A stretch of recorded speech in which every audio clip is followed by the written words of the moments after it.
ទំនប់អាងភ្នំដំរីស្រុកកំពង់ត្រាចខេត្តកំពតធម្មជាតិនៅលើទំនប់អាងទេសភាពថ្ងៃល្ងាច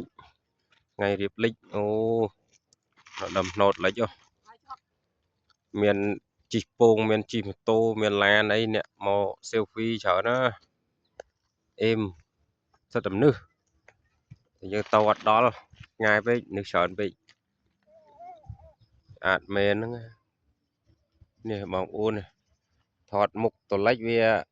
ចាំងថ្ងៃអត់សូវស្អាត